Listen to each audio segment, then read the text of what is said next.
Assalamualaikum warahmatullahi wabarakatuh. Jumpa lagi bersama saya pada channel ini yang banyak menyajikan berita-berita terkini sekitar politik, hukum, dan berita kehidupan masyarakat yang sedang hangat dibicarakan. Mari kita ikuti beritanya, tonton sampai selesai. Dan jangan lupa tekan tombol subscribe, like, and share. Sylvester Matutina hingga kini belum juga dieksekusi Kejari Jakarta Selatan. Tapi kini ia sudah mendaftarkan permohonan PK ke Pengadilan Negeri Jakarta Selatan dan sidang perdana PK Sylvester akan dimulai 20 Agustus mendatang. Lalu apa sebenarnya yang membuat jaksa seakan tak berani mengeksekusi Sylvester? Siapa orang besar yang melindungi Ketum Solidaritas Merah Putih ini? Kita bahas bersama terlapor kasus dugaan pencemaran nama baik Jokowi Roy Suryo di studio. Ada juga Sekjen Pradi Bersatu Ade Darmawan dan mantan Kabareskrim Polri Susno Duaji melalui sambungan Zoom. Selamat petang semuanya. Petang, Cindy.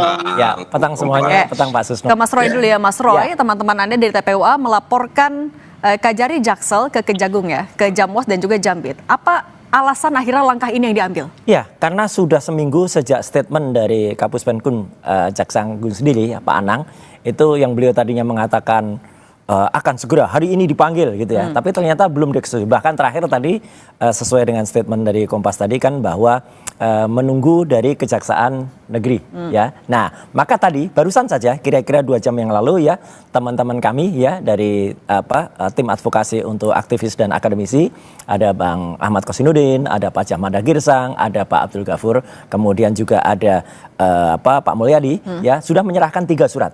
Apa? 3 surat itu yang pertama itu ke Jaksa Agung ya Pak ST Burhanuddin langsung. Kemudian ke Jaksa Agung Muda bidang pengawasan, kemudian Jaksa Agung Muda bidang pembinaan.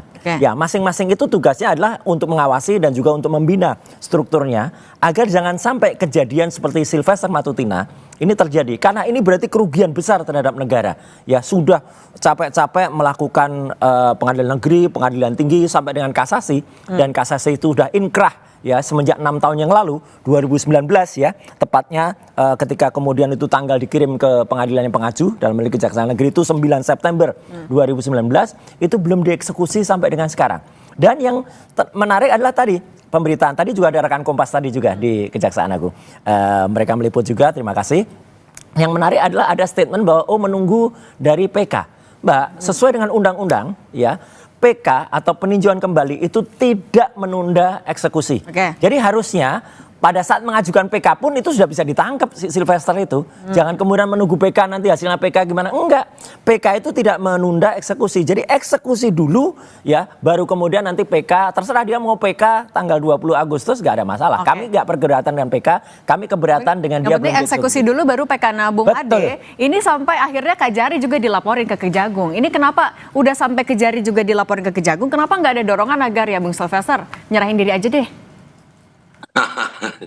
Oke, baik Mbak, terima kasih. Jadi saya perlu menanggapi sedikit saja kalau soal seperti ini, karena ini sekali lagi saya sampaikan ya bahwa perkara ini sudah 6 tahun. Itu yang pertama. Bahwa kalau kita mengacu pada pasal 84 dan 85 tentang tenggang waktu daluarsa, jelas termaktub di dalamnya ya bahwa ada hal seperti itu ya, dan itu adalah ketentuan yang tidak bisa kita elakkan. Salah ini. Terus kemudian bahwa di dalam pasal 84 itu jelas dikatakan tenggang waktu daluarsa mengenai semua pelanggaran lamanya 2 tahun. Mengenai kejahatan yang dilakukan dengan percetakan atau itu bisa diartikan uang palsu. Kita tetap begini dia. Oke, tahan tadi. Kenapa Mas Roy ngerasa yang disampaikan tadi salah? Satu, berarti ada mensre, ada niat jahat untuk menunda daluarsa. Ya, satu. Yang kedua, daluarsanya tidak 6 tahun. Masih ada, jadi daluarsa 6 tahun itu plus ada 1/3 waktu daluarsanya. Jadi masih ada 2 tahun lebih gitu loh. Jadi harusnya 8 tahun daluarsanya Mas gitu. Mohon maaf, saya belajar hukum juga Bang Ade, ikut-ikut Anda biar tambah pinter. Ada mensreanya katanya Bang Ade. Ada niat jahat untuk nunggah daluarsa ini. Gini, perhitungan itu ya sesuai dengan yang dimana pasal 85, Mas Roy. Ya, 84, 85, aku juga baca. Tenggang waktu daluarsa mulai berlaku esok harinya setelah putus. Baca sampai Jadi selesai, kita Mas. jangan gini. Di pasal 3 juga, di pasal 84 dan ada ayat 3 di situ, bagaimana juga tenggang waktu tidak boleh kurang dari lamanya pemidanaan. Tapi kenapa harus nunggu sampai daluarsa dulu, Nah, Bung Ade? itu ada niat jahat tuh. Jadi Kenapa nggak sportif aja? Jadi gini, bukan persoalan masalah bahwa kenapa dibiarkan atau kenapa dibiarkan oleh instansi-instansi yang terkait. Kita juga tidak bisa. Enggak, ada tenggang 20%. Bahwa kemudian yang salah Kejaksaan Agung nih tidak mengeksekusi. Ya Sylvester tetap yang kan salah. Gini loh. Dia nggak patuh dia. Terus kemudian kalau kita berbicara gini, Mas Roy, saya ngomong dulu. Jadi Ya. ini kita berbicara hukum, kita kembali pada pasal 84, 85. Kita tidak berhak menghitung apa hitung-hitungannya di situ. Nah, yang jelas yang kita tahu adalah sepertiga. Itu bahasa dari KUHP di pasal 85. Sebentar. Nah, terus kemudian kalau kita beracuan bahwa ini sudah dolasa dan itu dibiarkan, kenapa ada pembiaran di sini? Karena kalau ada perdamaian ya. Nggak ada perdamaian. Kalau perdamaian yang dilakukan setelah putusan. Nggak boleh. Rentang waktunya begini, saya ceritakan. tapi Bung Ade, Tapi tidak menunda perdamaian setelah putusan juga nunda inkrahnya, Bang. Betul sekali. PK pun tetap tidak. Iya, harus dilaksanakan, Bang. Betul, tidak menunda eksekusi. Betul. Ya. Namun kalau itu tidak menunda dari eksekusi, tapi Pak Susno, kalau Anda melihatnya ini sampai 6 tahun, Pak Sylvester belum juga dieksekusi. Saya jawab, biar. Oke. Silakan lanjutin dulu, singkat saja. Jadi singkat saja bahwa betul tidak menghalangi eksekusi. Iya. Ya. Tapi eksekusi bisa nggak dilakukan permohonan penundaan? Bisa. Nah, gimana Pak Susno itu bisa, Pak Susno? Nggak ada. Pak Susno yang jawab, kita biar Pak Susno yang jawab. Bisa nggak tuh? Nggak ada itu. Bang Roy harus masuk akal di dalam. Bung Ade. Nah, itu kita tanya dulu ke Pak Susno. Pak Susno itu bisa. Dengerin senior deh, dengerin Pak Susno dulu deh. Oke, satu ya, perkara ini adalah perkara pidana. Ya. Perkara pidana sudah mendapat putusan yang berkekuatan hukum tetap atau inkrah. Nah, kalau inkrah harus segera dieksekusi. PK tidak menjadi penghalang. Kemudian kalau apakah PK-nya sudah lama sampai 6 tahun lewat, ini ada kelalaian. Kelalaian atau kesengajaan dari aparat kejaksaan. Ya. Nah, lalai atau aparat tinggal tergantung karena ada sesuatu, ada setiga atau sesuapa, ini urusan internal daripada kejaksaan untuk menyelidiki mengapa sampai terjadi begitu. Nah, kalau Pak Susno ngelihatnya itu ada kelalaian. Apakah perkara ini tidak bisa dieksekusi? Bisa. Karena sudah lewat waktu. Saya tidak akan bertransfer, baca saja kitab hukum pidana Al-Khamine Bipalingen, yaitu ketentuan umum pasal yang disebut tadi. Jelas sekali itu. Tidak bisa ditafsirkan, jelas terang benderang, kayak makan siang pakai lampu petromak. Nah kalau gitu Pak jatuh, Susno ngelihat ada kelalaian atau kesengajaan nih, apa yang bikin jaksa masih belum eksekusi 6 tahun? Tapi jangan dijawab dulu Pak Susno, kita akan kembali lagi usai jeda berikut.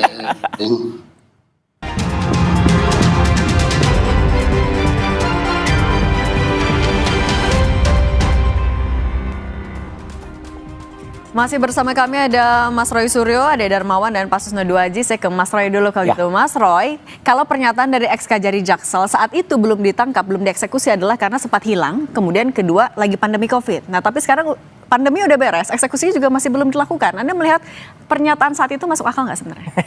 Itu kalau istilah sekarang nggak masuk nurul. Kenapa? Iyalah, satu kalau pandemi itu malah justru alasan untuk tidak memberlakukan di pasal 84, 85 KUHP tadi. Berarti kan ada ekstensi waktu. Itu pun ada sepertiga waktu yang bisa digunakan dari 6 tahun itu. Jadi artinya 6 tahun tuh jangan saklek 6 tahun ya, jangan letterlek 6 tahun. Itu masih ada sepertiga dari itu. Jadi masih ada 8 tahun.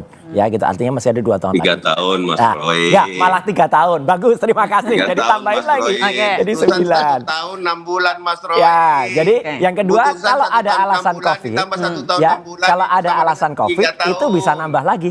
Kan ada COVID bisa nambah. Tapi yang Tidak kedua, begitu hitungannya. sebentar Mas Ade. Yang berhak menghitung adalah alasan hilang. Ini pertanyaannya alasan hilang. Ini nggak mungkin. Kalau alasan hilang ya dicari. Kalau nggak dicari, ya terbitin lagi toh. Dokumennya ada, gampang Nah, gitu loh. Bung Ade, Nggak ada hilang kok terus nggak Kajari dicari. sempat hilang, kemana memangnya? Kacau. Jadi gini, sekali lagi saya sampaikan. Segala yang dilakukan oleh Bang Sylvester, ya itu Nggak kesatria, sesuai nggak dengan jelas itu prosedur hukum. Termasuk para tim kuasa hukumnya. Bahwa kemudian pertimbangan-pertimbangan kenapa tidak dilakukan eksekusi, itu tentunya dari berkas permohonan-permohonan yang tidak mungkin saya sebutkan di ruang-ruang publik, bahwa itu adalah ini ada yang strategi, disembunyikan berarti. itu adalah strategi yang Nggak boleh kemudian membohongi strategi rakyat bagi itu namanya. setiap advokat Membohongi negara. yang bekerja secara profesional Nggak. melalui prosedur hukum. Ini diam-diam Mbah Meja Jadi, ini. Kalau saudara Roy mengambil upaya hukum, Mas Roy, Enggak monggo, kesatria. silakan Putusan saja. Ajukan sudah eksekusi, surat sudah pemecatan. inkrah, jalani. Sampaikan ke Jamwas, sampaikan kepada siapapun yang menurut Mas Roy. Nggak boleh itu. Mas Roy lakukan. Itu bawah meja, Kita nggak boleh. melakukan upaya hukum gitu Nggak loh. boleh. Itu Jadi negara gini, dirugikan. Negara jangan sudah kita memproses terlalu panjang dari bukan pengadilan negeri, kejaksaan. pengadilan tinggi, sudah Sebentar, kasasi, kalau Mas Roy Mahkamah tangkap Agung nih, keluar. pasti yang disalahkan juga polisi nih. Kenapa nangkap saya nih? Begini. Lah, Begitu enggak lah. laku, Mas Roy. Enggak, Gitu loh. apalagi ada putusan ada surat edaran Mahkamah Agung ya pada tahun 2014 itu yang Kalau menegaskan surat edaran Mahkamah semua Agung, saya harus bisa jawab. dilaksanakan langsung.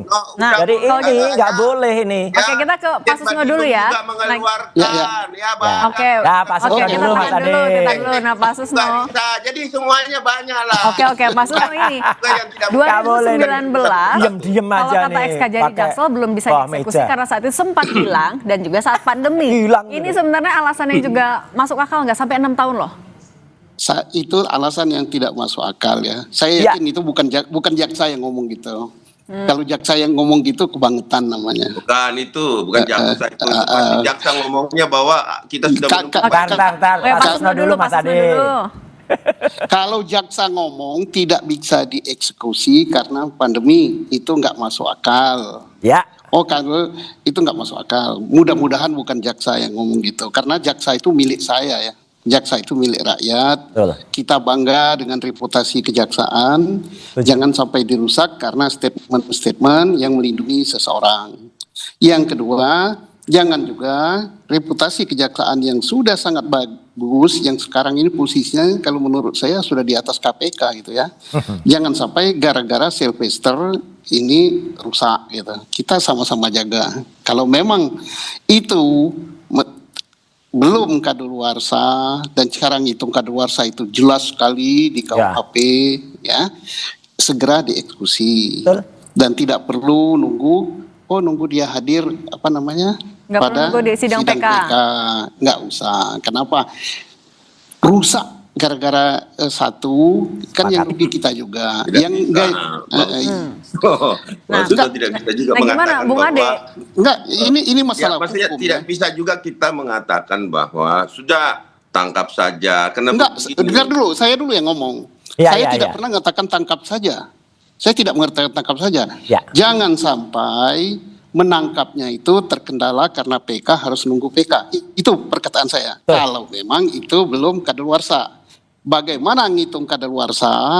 Saya tidak membuat tafsiran-tafsiran, tetapi kembalilah kepada hukum yang ada pada buku 1. Adinda adalah pengacara yang beken gitu kan. Siap. Terima kasih, Itu, Abangku. ya. Oke, jadi kita gitu sambil mendidik masyarakat yang mendengar kita bahwa patokan kita adalah hukum dan kita sangat mencintai kejaksaan kita, bahwa kitalah yang memiliki jaksa itu, kitalah yang menggaji jaksa itu. Nah, kalau Bung Ades dari tadi setuju artinya juga mendukung cepat dieksekusi aja dong. Iya, cepat dieksekusi dong, Satria dong. Disampaikan Pak Susno Duaji bahwa kalau kita mengacu pada 84 dan 85 selesai gitu loh Mbak. Jadi ya daluarsanya kan karena melarikan diri karena nggak patuh hukum. Itu contoh yang nggak bagus banget itu. Dan saya yakin ketika Bang Sil dipanggil Mbak ya dengan surat ya pasti beliau akan hadir ya. Mana nyatanya nggak datang ya. Kenapa masih belum juga ada pemanggilan? Itu dikarenakan juga tentu ada alasan-alasan hukum yang tim kuasa hukum juga lebih duluan menyurat gitu loh, lebih duluan makanya kita tadi juga bersurat kepada Jaksa Agung, kepada Jamwas gitu ya. Nah, kalaupun ada orang pihak-pihak tertentu yang tidak menyukai hal-hal seperti itu dengan kebencian semata-mata atau bukan ini yang jelas begini, ini contoh buruk bagi negara ya. Ada seseorang kemudian melarikan tanggung jawabnya, itu jelek banget. Bung Ade, tapi mau ini juga klarifikasi. Ini daluarsanya memang nunggu tanpa dieksekusi dulu. Enggak, harus daluarsa tidak bisa lagi Mbak. Kalau enggak bisa, daluarsanya karena ada niat buruk untuk menghindar. Hukum, ini contoh buruk dah pokoknya. Gitu loh. Oke. Itu bahasa aturannya. Jadi kita jangan juga tidak beracuan pada hukum yang berlaku. Saya juga sepakat kalau ini belum daluarsa, ya daluarsa itu soal lain. Yang jelas ini ada pengingkaran, ada strategi licik ya. Licik, sekali lagi licik. Nunggu daluarsa, ya pakai upaya Bameja, ada kemudian ada perdamaian setelah inkrah. Ini contoh buruk bagi Indonesia. Kalau ini benar-benar tidak dieksekusi, Mbak, orang akan meniru apa yang dilakukan oleh Sylvester Matutina dan dia menjadi contoh buruk bagi penegakan hukum. Nah ini poinnya juga kita tanya Pak Susno, ini agar tidak jadi contoh buruk, tidak diikuti oleh orang-orang lain juga. Pak Susno ini gimana? Pasti contoh buruk ini pengingkaran inkrah. Inilah. Oke, Pak Susno dulu ya, Pak Susno dulu. Jadi begini ya, mari kita pegang apa yang dikatakan oleh aparat kejaksaan akan segera dieksekusi. Yang ngomong itu adalah Kapenum loh. Kapenum itu mewakili institusi. Nah tentunya dia sudah mempertimbangkan apakah ini sudah kadaluarsa apa belum, apakah hal ini terjadi sesuatu kesulitan politik apa tidak. Tapi yang jelas dia mengatakan segera dieksekusi dan tanyakan saja oleh wartawan langsung ke Kejari Jakarta Selatan. Nah, berarti kita bersurat, Pak. Tafsirkanlah omongan itu ya. Saya tidak berpendapat yang aneh-aneh ya. Oke, segera dieksekusi itu juga untuk menjaga citra ya. Oke, Bang Ade singkat lagi sedikit ya, Pak Kapuspen menyampaikan seperti itu ya. Itu tanggal berapa? Surat kami masuk tanggal berapa? Kemudian udah surat-surat itu perselingkuhan hukum itu namanya, nggak bener itu. Sehingga contoh buruk dah pokoknya. Itu belum dibaca. Ya contoh buruk, yang jelas ini contoh buruk, Mbak. Jadi jangan gini loh. Jangan saya misalkan juga sama dengan jenderal dulu waktu berdinas, izin jenderal. Kalau kami misalkan ada permohonan masuk kepada jenderal dari bawah, dari bagian humas. Kemudian emang hari itu masuk yang jelas sudah 6 tahun eksekusi belum dilaksanakan, kerugian bagi negara, contoh buruk bagi Indonesia. Kita lihat aja dulu ya, nanti langkahnya gimana, beranikah jaksa juga untuk melakukan eksekusi sudah 6 tahun. Oke, Mas Roy Suryo, Bung Ade Darmawan. Jangan sampai A2DC, kalau A2DC itu bagus, ada apa dengan cinta. Kalau ini ada apa dengan Sylvester, jelek banget ya, contoh buruk bagi Indonesia. Oke, terima kasih banyak Pak Susno, Mas Roy dan Bung Ade.